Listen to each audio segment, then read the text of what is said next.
Assalamualaikum and welcome to NAMS Virtual Academy. This is Mohammad Ali Kolachi, your new computer teacher. So बाबा आज पाण computer जो course है उनके शुरुआत का शुरू कयूं था पिया यानी एक नई शुरुआत मुंड का वठी करे आखिर ताईं पाण कंप्यूटर जो कोर्स के कंप्लीट कंदा पिया हूंदासीं ऐं पाण तव्हां सां जेको आहे आउटलाइन भी शेयर करे छॾींदासीं उन आउटलाइन मुताबिक़ पाण हिकु हिकु टॉपिक उन आउटलाइन में पाण जेके भी कॉम्पिटेटिव एग्ज़ाम्स में अॼु ताईं सवालात आया आहिनि उन सभिनी टॉपिक्स के कवर कंदासीं इंशाअल्लाह इन कोर्स जे एंड करण खां बाद तव्हांखे जेको आहे कंप्यूटर जे पोर्शन जा 10-12 जेके भी सवाल ईंदा आहिनि उन्हनि मां तव्हां सभई सवाल बिना कंहिं ग़लती जे कंप्लीट करण जी सघ रखंदा हूंदा इंशाअल्लाह। सो शुरुआत कयूं था पिया सभ खां पहिरियां इंट्रोडक्शन टू कंप्यूटर सम यानी अॼु जो जेको पंहिंजो टॉपिक हूंदो उन पाण कंप्यूटर जो इंट्रोडक्शन कराईंदा पिया हूंदासीं कंप्यूटर आहे छा या बेसिकली कहिड़ी शइ खे कंप्यूटर चइबो आहे। सो सभ खां पहिरियां पाण ॾिसंदासीं इंट्रोडक्शन टू कंप्यूटर। सो इन जो इंट्रोडक्शन में सभ खां पहिरियां कंप्यूटर आहे छा। कंप्यूटर हिकु लैटिन ज़बान जो लफ़्ज़ आहे। लैटिन ज़बान जो कहिड़ो लफ़्ज़ आहे। लैटिन ज़बान जो लफ़्ज़ आहे कंप्यूटर। कंप्यूटर जी माना है टू कैलकुलेट यानी हिसाब किताब करण। Initially refer to human clerks who perform calculation यानी जॾहिं असां वटि मैकेनिकल ऐं इलेक्ट्रॉनिकल कंप्यूटरनि जा न ठहिया हुया त उन दौर में जेके असांजे क्लर्क्स हूंदा हुया यानी जेके माण्हू हूंदा हुया उन वक़्त में जेके हिसाब किताब कंदा हुया पैसनि वग़ैरह जो या कैलकुलेशन वग़ैरह जेके कंदा हुया उन्हनि खे कंप्यूटर चइबो हुयो। उनखां बाद में जॾहिं असांजा मैकेनिकल ऐं इलेक्ट्रॉनिकल कंपोनेंट कंप्यूटर वजूद में आया उनखां बाद में असांजो जेको कैलकुलेशन वारो कमु आहे उहो ऑटोमेटिक थियणु लॻो। पोइ उहे डिवाइसिस जेके असांजे लाइ कैलकुलेशन कनि पियूं उन्हनि खे कंप्यूटर जो नालो ॾिनो वियो यानी ऑफिशियल जेको वर्ड आहे उहो कंप्यूटर आहे अॻिते हली करे उहो कंप्यूटर जेको आहे उहो कंप्यूटर में कन्वर्ट थी वियो। Later apply to machine that do calculation automatically जेका हाणे मां तव्हांखे ॻाल्हि कई। उनखां बाद में पाण चऊं था पिया कंप्यूटर जी डेफिनेशन ते त कंप्यूटर खे असां बयानु कीअं करे सघूं था कंप्यूटर जी वज़ाहत कीअं करे सघूं था पिया कंहिं अहिड़े माण्हू जॻहियूं जंहिंखे कंप्यूटर जी का बि ॼाण न आहे। सो सभ खां पहिरियां छा आहे computer is an electronic device यानी कंप्यूटर हिकु बिजली ते हलण वारी मशीन आहे that accepts data and instruction from it's user. हिते ॿी ॻाल्हि आहे यानी हिकु पॉइंट कंप्यूटर हिकु बिजली ते हलण वारी मशीन आहे जेका पंहिंजे हलाइण वारे खां हिदायतूं ऐं डेटा खे एक्सेप्ट करे थी पई यानी जेको कंप्यूटर हलाईंदो आहे जेको इन मशीन खे इन बिजली ते हलण वारी मशीन खे हलाईंदो उहो इन खे कुझु डेटा ॾींदो ऐं कुझु हिदायतूं ॾींदो ऐं इहो कंप्यूटर उहो डेटा ऐं हिदायतूं एक्सेप्ट कंदो। Processes given data according to the instructions यानी जॾहिं उनखे डेटा मिली वियो ऐं उन डेटा सां कमु करण जे लाइ हिदायतूं मिली वियूं त पोइ ॿिए स्टेप जे तौर ते उहो कंप्यूटर छा कंदो आहे उहा इलेक्ट्रॉनिक मशीन छा कंदी उन डेटा खे उन ॾिनल हिदायतुनि मुताबिक़ प्रोसेस कंदी यानी उनमें जेके बि हिदायतूं ॿुधायल हूंदियूं जेका बि कैलकुलेशन जीअं टाइप जी ॿुधायल हूंदी उन टाइप जी उहा कैलकुलेशंस वग़ैरह परफॉर्म करणु कंप्यूटर शुरू करे ॾींदो। And produce information according to given instructions यानी पोइ उन्हनि टे स्टेज जे तौर ते या टे स्टेप जे तौर ते असांजो कंप्यूटर छा कंदो पियो हूंदो उन ॾिनल हिदायतुनि मूजिबि जेको आहे असांजे डेटा खे इंफॉर्मेशन में कन्वर्ट कंदो ऐं असांखे पंहिंजो रिज़ल्ट ॾींदो। ठीकु आहे। सो अहिड़ी मशीन खे पाण छा चवंदा आहियूं कंप्यूटर चवंदा आहियूं। सिंपली हिकु बिजली ते हलण वारी मशीन जेका पंहिंजे हलाइण वारे खां हिदायतूं वठे थी पई ऐं डेटा वठे थी पई पोइ उन डेटा खे उन ॾिनल हिदायतुनि मुताबिक़ प्रोसेस करे थी पई ऐं उन डेटा मां असांखे इंफॉर्मेशन जनरेट करे ॾिए थी पई या ॾिनल हिदायतुनि मूजिबि असांखे हिकिड़ो मुनासिबु जवाबु ॾिए थी पई पोइ उन बिजली ते हलण वारी मशीन खे असां कंप्यूटर चऊं था पिया। नेक्स्ट कंप्यूटर जो वर्किंग साइकिल ऑफ कंप्यूटर यानी कंप्यूटर कहिड़े साइकिल में कमु करे थो पियो। जीअं हाणे मां तव्हांखे ॿुधायो त कंप्यूटर पंहिंजे हलाइण वारे खां डेटा ऐं इंस्ट्रक्शंस वठे थो उनखे प्रोसेस करे थो पियो ऐं उन ॾिनल डेटा ऐं इंस्ट्रक्शंस मुताबिक़ असांखे हिकिड़ो मुनासिबु जवाबु ॾिए थो पियो। सो असां इनखे टे हिसनि में टोड़ियूं था पिया। सभ खां पहिरियों छा आहे असांजो input data entered via devices keyboard mouse scanner etcetera यानी उहे डिवाइसिस जंहिंजी मदद सां पाण कंप्यूटर खे को डेटा इंस्ट्रक्शंस ॾींदा आहियूं उनखे इनपुट डिवाइसिस चइबो आहे छाकाणि त पाण कंप्यूटर खे जेको डेटा ॾियूं था पिया जेको इंस्ट्रक्शंस ॾियूं था पिया इन महिल खे चइबो आहे इनपुट ऐं जंहिं डिवाइसिस जी मदद सां पाण ॾियूं था पिया उन्हनि खे चइबो आहे इनपुट डिवाइसिस जंहिंमें पाण वटि कीबोर्ड अची वञे थो पियो माउस अची वञे थो पियो स्कैनर अची वञे थो पियो टच स्क्रीन अची वञे थो पियो ऐं अहिड़ियूं ॿियूं खोड़ सारियूं डिवाइसिस अची वञनि थियूं पियूं। उनखां बाद में ॿियो स्टेप पाण वटि छा आहे प्रोसेसिंग यानी CPU processes data using instructions यानी असां इनपुट जे तौर ते कंप्यूटर खे डेटा बि ॾिनोसीं ऐं इंस्ट्रक्शंस बि ॾिनोसीं। हाणे ॿिए स्टेप जे तौर ते प्रोसेसिंग जे अंदरि कंप्यूटर छा कंदो पियो हूंदो कंप्यूटर जे अंदरि जेको प्रोसेसर हूंदो आहे जेको कंप्यूटर जो दिमाग़ु हूंदो आहे जेको अॻिते हली करे पाण पूरो डिटेल में पढ़ंदा पिया हूंदासीं उहो उन्हनि इंस्ट्रक्शंस जे मुताबिक़ असांजो जेको ॾिनल डेटा आहे उनजे मथां कमु कंदो पियो हूंदो। पोइ इन अमल खे पाण छा चवंदा आहियूं, प्रोसेसिंग चवंदा आहियूं। यानी ॾिनल हिदायतनि मूजिबि डेटा ते जेको कमु करण वारो अमल आहे उनखे प्रोसेसिंग चइबो आहे। ऐं इहो असांजे साइकिल जे अंदरि वर्किंग साइकिल ऑफ कंप्यूटर जे अंदरि ॿियो स्टेप आहे। टियों स्टेप छा आहे, टियों स्टेप आहे असां वटि आउटपुट। प्रोसेस्ड इंफॉर्मेशन शोन वेया मॉनिटर प्रिंटर एंड स्पीकर्स। यानी असां कंप्यूटर खे जेके हिदायतूं ऐं डेटा ॾिनोसीं, कंप्यूटर उन डेटा खे ॾिनल इंस्ट्रक्शन्स जे मुताबिक़ प्रोसेस कयो। हाणे प्रोसेस थी वियो आहे, डेटा असांजो इंफॉर्मेशन में कन्वर्ट थी वियो आहे। हाणे उहो जेको रिज़ल्ट आहे असांजे हिदायतुनि ऐं असांजो डेटा जो जेको कंप्यूटर असांखे ॾिए थो पियो, कंप्यूटर जे इन रिज़ल्ट ॾियण वारो जेको अमल आहे उन अमल खे असां चऊं था पिया आउटपुट। ऐं जंहिं डिवाइसिस जी मदद सां कंप्यूटर असांखे आउटपुट ॾिए थो या जंहिं डिवाइसिस जी मदद सां पाण कंप्यूटर में आउटपुट रिसीव कयूं था पिया, उन्हनि खे असां चवंदा आहियूं आउटपुट डिवाइसिस। जंहिंमें तव्हांजो मॉनिटर अची वञे थो पियो, स्पीकर अची वञे थो पियो, प्रिंटर अची वञे थो पियो ऐं अहिड़ी खोड़ सारी ॿियूं डिवाइसिस बि अची वञनि थियूं पियूं। Next, origin and purpose of computers. यानी कंप्यूटर जी शुरूआति किथां खां थी ऐं कंप्यूटर ठाहिण जो असल में मक़सदु छा हुयो, कंप्यूटर कंहिं ठाहियो, वग़ैरह वग़ैरह। सो सभ खां पहिरियां तव्हां इन साइड ॾिसी सघो था पिया त हे आहिनि चार्ल्स बेबेज, हिकिड़ो इंग्लिश मैथमेटिशियन एंड इन्वेंटर, जेको जंहिं हिकिड़े मैकेनिकल कंप्यूटर जी शुरूआति कई हुई 1822 में।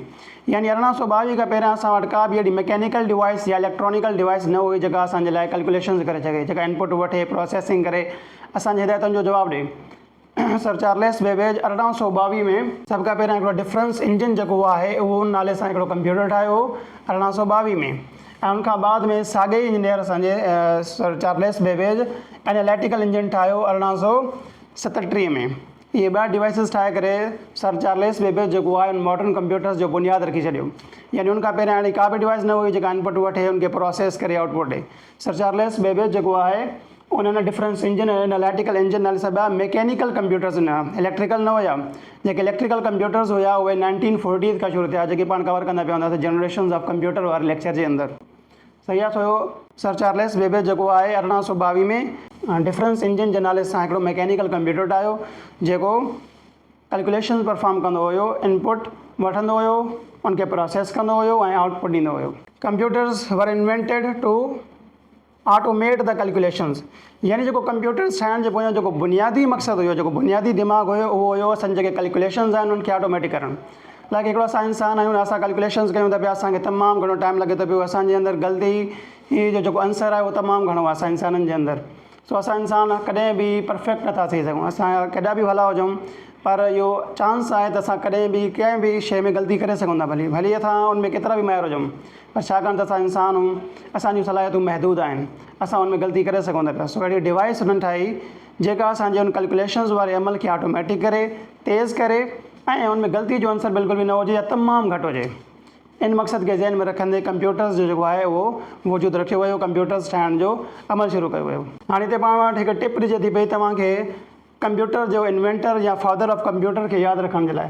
सो जेको चार्ल्स बेबेज आहे इनखे छा चइबो आहे, फादर ऑफ कंप्यूटर। ऐं इहो सुवालु अक्सर कॉम्पिटेटिव एग्ज़ाम्स में कंप्यूटर सेक्शन में बि ईंदो रहियो आहे त कंप्यूटर जो फादर कंहिंखे चइबो आहे। सो कंप्यूटर जो फादर चइबो आहे चार्ल्स बेबेज खे। इनखे तव्हां कीअं यादि करे सघो था पिया, हिकिड़ी सिंपल टिप आहे। So c for Charles, c for computer. घटि में घटि 4 नाला ॾिनल हूंदा आहिनि मल्टीपल चॉइस क्वेश्चन जे अंदरि। सो तव्हां हिन में यादि रखे सघो था पिया त कंप्यूटर जेको फादर आहे उनजो नालो बि सी सां शुरू थिए थो पियो ऐं कंप्यूटर जो जेको नालो आहे उहो बि सी लेटर सां शुरू थिए थो पियो। So c for Charles, c for computer. उनखां बाद में की फैक्ट्स फॉर एग्ज़ाम्स। यानी एतिरे ताईं जेका पाण डिस्कशन्स कई आहे उनमें पाण कहिड़ा की इनपुट्स वठी सघूं था पिया, कुझु की ॻाल्हियूं जेके बुनियादी ॻाल्हियूं आहिनि जेके पाण नट शेल में पंहिंजे ज़हन में रखी सघूं था पिया ताकी असां सुभाणे कॉम्पिटेटिव एग्ज़ाम्स में उन्हनि खे जल्दी सां रिविजन करे वठूं। यानी सिंपल नोट्स ई पाण उनखे चई सघूं था पिया। सो उहो कहिड़ी शइ आहे, सभ खां पहिरियों आहे वर्ड ओरिजिन। यानी इहो कोई तव्हां खां पुछी सघे थो पियो त कंप्यूटर वर्ड जो ओरिजिन छा आहे। सो कंप्यूटर छा आहे, हिकु लातीनी ॿोली जो लफ़्ज़ु आहे। लातीनी ॿोली जो कहिड़ो लफ़्ज़ु आहे, कंप्यूटर में वरितलु आहे। कंप्यूटर जो मतिलबु छा आहे, टू कैलकुलेट, यानी हिसाब किताब करणु। कंप्यूटर जो बुनियादी मतिलबु छा आहे, हिसाब किताब करण वारो। कंप्यूटर माना हिसाब किताब करणु। सो हिते वर्ब ऐं नाउन अची वञे थो पियो ऐं उहो हिकिड़ो इंग्लिश जो टॉपिक आहे। उनखां बाद में ओरिजिनल मीनिंग छा आहे, यानी जेको कंप्यूटर हुयो उहो बुनियादी तौर ते छाजे लाइ इस्तेमालु थींदो हुयो, कंहिंजे लाइ इस्तेमालु थींदो हुयो। उहो थींदो हुयो ह्यूमन क्लैरिक्स हू परफॉर्म्ड कैलकुलेशंस, यानी उहे इंसान क्लैरिक जेके उन वक़्त में मैनुअली कैलकुलेशंस वग़ैरह कंदा हुआ, उन्हनि जे लाइ लफ़्ज़ जेको आहे कंप्यूटर जो इस्तेमालु थींदो हुयो। ॿियो की टेक अवे छा थी सघे त पियो, उहो आहे फादर ऑफ कंप्यूटर, यानी एग्ज़ाम्स में तव्हां खां इहो पुछी सघिजे त पियो त who is the father of computer. So Charles Babbage is the father of computer, इहो तव्हांखे यादि हुजे। ॿियो मेजर छा आहे, मेजर इन्वेंशन्स, यानी सर चार्ल्स बेबेज जेको आहे उहो 2 मैकेनिकल कंप्यूटर्स ठाहिया। कहिड़ा कहिड़ा, हिकिड़ो हुयो डिफरेंस इंजन 1822 में, ॿियो हुयो एनालिटिकल इंजन 1837 में। इन इन्वेंशन्स खां बाद में सर चार्ल्स के बेबेज खे फादर ऑफ कंप्यूटर जो नालो ॾिनो वियो, छाकाणि त इन्हनि जो जेके इन्वेंशन्स हुयूं उन इन्वेंशन्स मॉडर्न कंप्यूटर्स जी बुनियादु रखी। पोइ कंप्यूटर जो वर्किंग साइकिल छा आहे, बिल्कुलु सिंपल आहे। सभ खां पहिरियां उहो इनपुट वठे थो पियो, उन इनपुट खे प्रोसेस करे थो पियो, ऐं उनखां बाद में उन इनपुट जो हिकु मुनासिबु ऐं बहितरीनु जवाबु ॾिए थो पियो, जंहिंखे पाण आउटपुट चवंदा पिया। उनखां बाद में एतिरे ते थी वियो पंहिंजो लेक्चर। हाणे पंहिंजे इन लेक्चर मां कहिड़ा कहिड़ा सवाल जेके आहिनि उहे कॉम्पिटेटिव एग्ज़ाम्स में अची सघनि था पिया। सो ॾिसो, तव्हांखे पुछी सघिजे त पियो the word computer comes from, यानी जेको वर्ड कंप्यूटर आहे इहो किथां अचे थो पियो, इहो कैलकुलेटर मां अचे थो पियो, कंप्यूटर मां अचे थो पियो, कंपिलेटर मां अचे थो पियो, या कंपोज़िटर मां अचे थो पियो। सो कंप्यूटर जेको वर्ड आहे उहो किथां अचे थो पियो, कंप्यूटर मां अचे थो पियो। सही आहे, इहो असां हाणे पढ़ियोसीं। उनखां बाद में छा आहे, ओरिजिनली कंप्यूटर रेफर्ड टू, यानी बुनियादी तौर ते जेको कंप्यूटर लफ़्ज़ हुयो उहो कंहिंजे लाइ इस्तेमालु थींदो हुयो, कंहिं इशारो कंदो हुयो, उहो कंदो हुयो ह्यूमन क्लैरिक्स डे, जेको हाणे पाण की टेक अवेज़ में बि पढ़ियोसीं, ऐं उनखां पहिरियां डिटेल में बि मां तव्हांखे थोरो ॿुधायो। ॿियो तव्हांखे छा पुछी सघंदो आहे, अक्सर सवाल जेको आहे उहो जेको कॉम्पिटेटिव एग्ज़ाम्स में बि ईंदो आहे उहो आहे फादर ऑफ कंप्यूटर। सो सवाल अची सघे थो, who is the father of computer. So who is the father of computer? Computer, C for computer, C for Charles. So Charles Babbage is the father of computer. तो ॾिसंदा हुआ Charles किथे लिखियल आहे, चार्ल्स हिते लिखियल आहे C में, चार्ल्स बेबेज, हिनखे तव्हां टिक कंदा ऐं तव्हांजो जवाबु जेको आहे उहो सही थी वेंदो। उनखां बाद में तव्हांखे पुछी सघंदा पिया त डिफरेंस इंजन वॉज डिज़ाइंड इन, यानी जेको डिफरेंस इंजन हुयो उहो कॾहिं ठहियो। पाण पढ़ियोसीं त जेको पंहिंजो चार्ल्स बेबेज हुयो उन 2 मैकेनिकल कंप्यूटर्स ठाहिया हुया, हिकिड़ो डिफरेंस इंजन, ॿियो analytical engine. So difference engine कॾहिं ठहियो, डिफरेंस इंजन जेको आहे उहो असांजो ठहियो हुयो 1822 में, ऐं जेको एनालिटिकल इंजन हुयो उहो ठहियो हुयो असांजो 1837 में। पर हिते छा पुछंदा पिया, त डिफरेंस इंजन पुछंदा पिया। सो असां डिफरेंस इंजन वारे जवाब ते क्लिक कंदासीं ऐं असांजो जवाबु सही थी वेंदो। अॻिते हलूं था पिया। उनखां बाद में पंहिंजे इन लेक्चर में ॿिया सवाल कहिड़ा पैदा थी सघनि था पिया, उहे जेके उहे पुछी सघनि था पिया, जंहिंखे तव्हां तयारु करे जेको आहे पंहिंजे लाइ कमु आणे सघो था पिया। उहो आहे तव्हांजो एनालिटिकल इंजन वॉज डिज़ाइंड इन। जी पहिरियां पुछियल हुयो त डिफरेंस इंजन कॾहिं ठहियो, हाणे पुछंदा पिया त एनालिटिकल इंजन कॾहिं ठहियो। सो एनालिटिकल इंजन 1837 में ठहियो हो। उनखां बाद में आहे असांजो working cycle, basic working cycle, जेको हाणे पाण की टेक अवेज़ में बि तव्हांखे ॿुधायोसीं। सो इन्हनि जो जेको प्रोसेस आहे, जेका इन्हनि जा स्टेप्स आहिनि उहे बिल्कुलु, इन्हनि जो जेको ऑर्डर आहे उहो इम्पोर्टेंट आहे। इन शयुनि खे तव्हां अॻिते पोइ नथा करे सघो। सो इन में छा पुछी सघंदा पिया, इनमें तव्हांजो ऑर्डर चेंज करे तव्हांखे पुछी सघंदा पिया। त उहो छा करे थो पियो, पहिरियां इनपुट वठे थो, पोइ आउटपुट ॾिए थो, पोइ प्रोसेसिंग करे थो पियो। बिल्कुलु ग़लति आहे, ईअं नथो करे। उनखां बाद में इनपुट वठे थो, प्रोसेसिंग करे थो पियो, आउटपुट ॾिए थो पियो, इहो बिल्कुलु सही आहे।